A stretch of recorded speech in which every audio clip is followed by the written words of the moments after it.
እስኪ ዛሬ ስለ እምነት እናውራ። ማንን ነው የምታምኑት?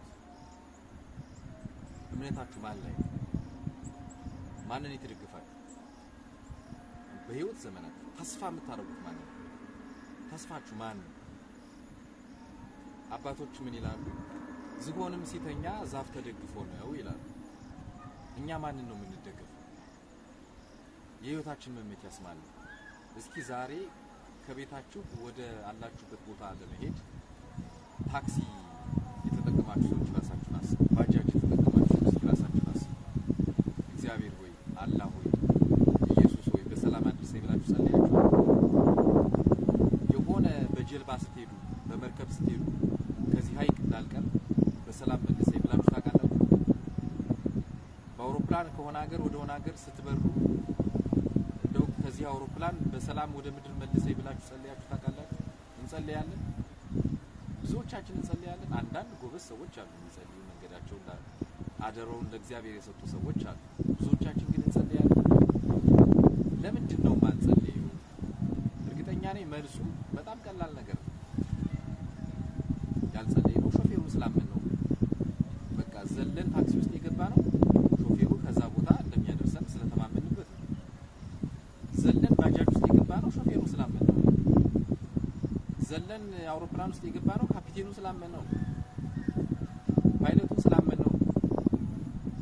ዘለን መርከብ ውስጥ የገባ ነው ካፒቴኑ ስላመን ነው።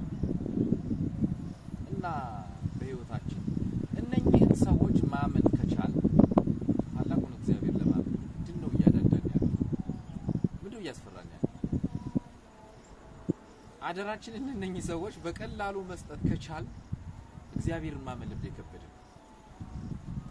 ታላቁን ህልማችንን በአይናችን እንደሚያሳየን ማመን እንደምንከበደ እሱን መደገፍ እንደምንከበደ እስኪ ራሳችሁን ጠይቁ። ይህንን ጥያቄ አስባችሁ ታውቃላችሁ? ከዚህ በፊት ይሄ የብዙዎቻችን ድክመት ይመስለኛል። ማመን ያለብን ማን ነው? ተስፋችን ማን ነው? መጠጊያችን ማን ነው? መደገፊያችን ማን ነው? እና ይሄ የእያንዳንዳችን ጥያቄ ይሆናል ብዬ ስላሰብኩ እነዛን ሰዎች ማመን የቻሉ ሰዎች እግዚአብሔርን ማመን ለምንድን ነው የከበደው? ወደ ፈተና ስንገባ የምንርበተበተው ለምንድን ነው? የሆነ መሆን የምንፈልገውን ነገር ኢምቢቲውን እየሰራን ያለ ነው ለምንድን ነው? ሊሆንም ላይሆንም ይችላል እያልን እግዚአብሔርን ማመን ለምን ከበደ? በጣም የሚገርመው ሐሳብ፣ በጣም የሚደንቅ ሐሳብ፣ በጣም ደስ የሚል ሐሳብ አእምሯችን ውስጥ እያለ ግን ያንን እግዚአብሔር እንደማይፈጽም መጠራጠር የጀመረው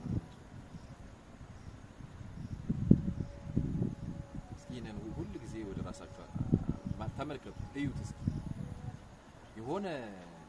የሆነ ነገር ማስተካከል ያለብን አይመስላችሁ? መደገፍ ያለብን ነገር መለየት ያለብን አይመስላችሁ? ይሄ በህይወታችን ትልቁን ነገር መውሰድ እንደሚችል አልሰማችሁ? በህይወታችን እኮ በጣም ትልቅ እንቅፋት አንዳንድ ጊዜ አይመታንም ማለት ትልቅ ከመሆኑ የተነሳ ወይ እናነሳዋለን፣ ወይ ማንሳት ባንቺን እንኳን አቅጣጫ ቀይረን እንሄዳለን፣ ወይ እንዘለዋለን። ትንሿ እንቅፋት ግን ሳናያት በቃ ጥፍራችንን እንዳልሆነ አርጋን ጫማ እንዳንለብስ አርጋን ተሰንታለች። እና በህይወታችን ትንሽ የምንለው ነገር ነው ብዙ ዋጋ የሚያስከፍለን። እና እስኪ ቆም ብለን እናስብ። በቃ መጠጋት ያለብንን ነገር እስኪ እንጠጋ፣ መደገፍ ያለብንን ነገር እስኪ እንደገፍ።